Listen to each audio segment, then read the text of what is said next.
Hello दोस्तों। गुजरात प्रांत के काठियावाड़ क्षेत्र में समुद्र के किनारे सोमनाथ नामक विश्व प्रसिद्ध मंदिर में 12 ज्योतिर्लिंगों में से प्रथम है।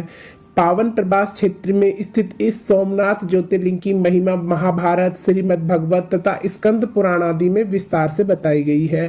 चंद्रदेव का नाम सोम भी है। उन्होंने भगवान शिव को ही अपना नाथ स्वामी मानकर यहाँ तपस्या की थी, इसलिए इसका नाम सोमनाथ हो गया। कहते हैं कि सोमनाथ के मंदिर में शिवलिंग हवा में स्थित था। यह एक कौतूहल का विषय था। जानकारों के अनुसार यह वास्तुकला का एक नायाब नमूना था। इसका शिवलिंग चुंबक की शक्ति से हवा में ही स्थित था। कहते हैं कि महमूद गजनवी भी इसे देखकर हतप्रभ रह गया था। सर्वप्रथम इस मंदिर के उल्लेखानुसार ईसा के पूर्व यह अस्तित्व में था। इसी जगह पर द्वितीय बार मंदिर का पुनर्निर्माण 649 ईस्वी में वैल्लभी के मैत्रिक राजाओं ने किया। पहली बार इस मंदिर को 725 ईस्वी में सिंध के मुस्लिम सूबेदार अल जुनैद ने तुड़वा दिया था। फिर प्रतिहार राजा नागभट्ट ने 815 ईस्वी में इसका पुनर्निर्माण करवाया। इसके बाद महमूद गजनवी ने सन 1024 में कुछ 5000 साथियों के साथ सोमनाथ मंदिर पर हमला किया, उसकी संपत्ति लूटी और उसे नष्ट कर दिया। तब मंदिर की रक्षा के लिए निहत्थे हजारों लोग मारे गए थे। ये वो लोग थे जो पूजा कर रहे थे या मंदिर के अंदर दर्शन लाभ ले रहे थे, और जो गांव के लोग मंदिर की रक्षा के लिए निहत्थे ही दौड़ पड़े थे। महमूद के मंदिर तोड़ने और लूटने के बाद गुजरात के राजा भीमदेव और मालवा के राजा भोज ने इसका पुनर्निर्माण करवाया। 1093 में सिद्धराज जय सिंह ने भी मंदिर को निर्माण में सहयोग दिया। 1168 में विजयेश्वर कुमार पाल और सौराष्ट्र के राजा खंगार ने भी सोमनाथ मंदिर के सौंदर्यीकरण में योगदान किया था। सन 1297 में जब दिल्ली सल्तनत के सुल्तान अलाउद्दीन खिलजी के सेनापति नुसरत खान ने गुजरात पर हमला किया तो उसने सोमनाथ मंदिर को दोबारा तुड़वा दिया और सारी धन संपदा लूट कर ले गए। मंदिर को फिर से हिंदू राजाओं ने बनवाया, लेकिन सन 1395 में गुजरात के सुल्तान मुजफ्फर शाह ने मंदिर को फिर से तुड़वाकर सारा चढ़ावा लूट लिया। इसके बाद 1412 में उसके पुत्र अहमद शाह ने भी यही किया। बाद में मुस्लिम कुर्र बादशाह औरंगजेब के काल में सोमनाथ मंदिर को 2 बार तोड़ा गया। पहली बार सन 1665 ईस्वी में और दूसरी बार सन 1706 ईस्वी में। 1665 में मंदिर तुड़वाने के बाद जब औरंगजेब ने देखा कि हिंदू उस स्थान पर अभी भी पूजा अर्चना करने आते हैं, तो उसने वहां एक सैन्य टुकड़ी भेजकर कत्लेआम करवाया। जब भारत का एक बड़ा हिस्सा मराठों के अधिकार में आ गया, तब सन 1783 में इंदौर की रानी अहिल्याबाई द्वारा मूल मंदिर से कुछ ही दूरी पर पूजा अर्चना के लिए सोमनाथ महादेव का एक और मंदिर बनवाया गया। भारत की आजादी के बाद सरदार वल्लभ भाई पटेल ने समुद्र का जल लेकर नए मंदिर के निर्माण का संकल्प लिया। उनके संकल्प के बाद 1950 में मंदिर का पुनर्निर्माण हुआ। 6 बार टूटने के बाद 7वीं बार इस मंदिर को कैलाश महामेरु प्रसाद शैली में बनाया गया। इसके निर्माण कार्य से सरदार वल्लभ भाई पटेल भी जुड़े रह चुके हैं। इस समय जो मंदिर खड़ा है उसे भारत के गृह मंत्री सरदार वल्लभ भाई पटेल ने बनवाया और 1 दिसंबर 1995 को भारत के राष्ट्रपति शंकर दयाल शर्मा ने इसे राष्ट्र को समर्पित किया। भारत का यह आद्य ज्योतिर्लिंग सोमनाथ असंख्य भक्तों की आस्था का केंद्र है। सोमनाथ मंदिर के बारे में पौराणिक मान्यता है कि इसका निर्माण स्वयं चंद्रदेव ने किया था, जिसका उल्लेख ऋग्वेद में है। इस पवित्र और वैभवशाली मंदिर के उत्थान और पतन का सिलसिला वर्षों तक चलता रहा। सोमनाथ मंदिर की बनावट और शिल्प। सोमनाथ मंदिर की अनूठी वास्तुकला एवं बनावट अद्वितीय थी, जिसे आक्रमणकारियों ने नष्ट कर दिया। वर्तमान में सोमनाथ मंदिर का निर्माण चालुक्य शैली में किया गया है। यह प्राचीन हिंदू वास्तुकला का अद्भुत नमूना है। भारत सरकार के पुरातत्व विभाग ने उत्खनन द्वारा प्राप्त ब्रह्मशिला पर शिव का ज्योतिर्लिंग स्थापित किया। कैलाश महामेरु प्रसाद शैली में इस विशाल मंदिर को पूरी तरह से तैयार होने में कई वर्ष लग गए। 1 दिसंबर 1995 को भारत के तत्कालीन राष्ट्रपति शंकर दयाल शर्मा ने सोमनाथ मंदिर को राष्ट्र को समर्पित किया।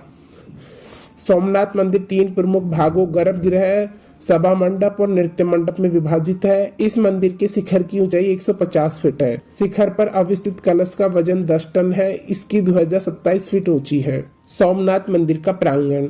इस मंदिर का क्षेत्रफल 10 किलोमीटर है। इस क्षेत्रफल में लगभग 42 मंदिर हैं, जिनमें पार्वती माँ, लक्ष्मी माँ, गंगा माँ, सरस्वती माँ और नंदी की मूर्तियां स्थापित हैं। शिवलिंग के ऊपर अहिलेश्वर की बहुत सुंदर प्रतिमा अवस्थित है। मंदिर प्रांगण में गणेश जी की खूबसूरत भव्य प्रतिमा स्थापित है। उत्तर द्वार के बाहर अघोर लिंग की मूर्ति है। महाकाली और रानी अहिल्याबाई का भी बेहद सुंदर और विशाल मंदिर स्थापित है। इसके अलावा गौरीकुंड नामक विशाल सरोवर देखने वालों को मंत्रमुग्ध कर देता है। सरोवर के पास एक शिवलिंग स्थापित है। इस सरोवर में भक्तगण आस्था की डुबकी लगाते हैं। यहाँ पर 3 नदियां हिरण, सरस्वती और कपिला का अद्भुत संगम है। सोमनाथ मंदिर से जुड़ी कुछ अद्भुत बातें। इस मंदिर के दक्षिणी दिशा में समुद्र के किनारे बेहद आकर्षक खंभे बने हुए हैं, जिन्हें बाण स्तंभ कहा जाता है, जिसके ऊपर एक तीर रखकर यह प्रदर्शित किया गया है कि सोमनाथ मंदिर और दक्षिण ध्रुव के बीच में भूमि का कोई भी हिस्सा मौजूद नहीं है। प्राचीन भारतीय ज्ञान का यह अद्भुत साक्ष्य है। लोक कथाओं में ऐसा माना जाता है कि भगवान श्री कृष्ण ने अपना शरीर इसी स्थान पर छोड़ा था। सोमनाथ मंदिर से करीब 200 किलोमीटर की दूरी पर द्वारिका नगरी है, जहां श्री कृष्ण के दर्शन करने लोग दूर दूर से आते हैं। सोमनाथ मंदिर में रेडियो एक्टिविटी। भगवान शिव के इस विशाल और प्रसिद्ध मंदिर में स्थित शिवलिंग में रेडियोधर्मी गुण है, जो पृथ्वी के ऊपर अपना संतुलन अच्छे से बनाए रखते हैं। कहते हैं कि सोमनाथ मंदिर में शिवलिंग चुंबक के कारण हवा में ही स्थित था। यह दृश्य कितना कौतूहल जगाता होगा। महमूद गजनवी ने जब इस दृश्य को देखा तो वो हक्का बक्का रह गया था। ऐसा कहा जाता है कि भारत यात्रा पर आए एक अरबी यात्री अल बरूनी ने अपने यात्रा वृत्तांत में सोमनाथ मंदिर की भव्यता और संपन्नता का वर्णन किया है। ऐसा कहा जाता है कि आगरा में रखे देव द्वार सोमनाथ मंदिर के ही हैं, जिसे महमूद गजनवी उठाकर ले गया था। इस मंदिर में रोज शाम में 7 बजे से 8 बजे तक 1 घंटे का लाइट शो होता है। इस शो में हिंदुओं के इतिहास को दिखाया जाता है। सुरक्षा की दृष्टि से मुस्लिमों को इस मंदिर के दर्शन के लिए विशेष अनुमति लेनी पड़ती है। सोमनाथ मंदिर में कार्तिक, चैत्र और भाद्र महीने में श्राद्ध करने का बहुत महत्व है, इसलिए इन 3 महीनों में यहाँ ज्यादा भीड़ रहती है। यहाँ गोमती नदी है। ऐसा कहा जाता है कि इस नदी का जल सूर्योदय होने पर बढ़ता है और सूर्यास्त होने पर घटता है। सोमनाथ मंदिर की व्यवस्था और संचालन। इस मंदिर की व्यवस्था और संचालन सोमनाथ ट्रस्ट करती है। सरकार के द्वारा इस ट्रस्ट को जमीन दी गई है। इस जमीन में बाग बगीचे आदि लगे हुए हैं, जो सोमनाथ मंदिर के आय के साधन है। मंदिर में दर्शन करने का समय पहले 10 सेकंड था। श्रद्धालुओं की बढ़ती संख्या और उनकी आस्था को समझते हुए अब इसे बढ़ाकर 5 मिनट कर दिया गया है। ज्यादा भीड़ बढ़ जाने पर सभा मंडल में और कई सुविधाएं बढ़ाई गई हैं। सभा मंडल में फोल्डिंग प्लेटफॉर्म भी लगवाए गए हैं। जनश्रुति के अनुसार इस मंदिर का घंटा कभी 200 मन सोने का बना हुआ था और मंदिर के 56 खंभे हीरे, माणिक, रत्नों और बहुमूल्य पत्थरों से जुड़े हुए थे। गर्भगृह में रत्न दीपों की जगमगाहट दिन रात बनी रहती थी और नंदा द्वीप सदा प्रज्वलित रहता था। भंडार गृह में अनगिनत द्रव्य सुरक्षित था। इस धार्मिक संस्थान के लिए 10,000 ग्रामों की जागीर भी रहती थी, जिसकी आमदनी से परिसर का खर्च चलता था। भगवान की पूजा और अभिषेक के लिए हरिद्वार, प्रयाग और काशी से गंगोदक प्रतिदिन लाया जाता था। कश्मीर से फूल लाए जाते थे। नित्य पूजा अर्चना के लिए 1000 ब्राह्मणगण नियुक्त थे।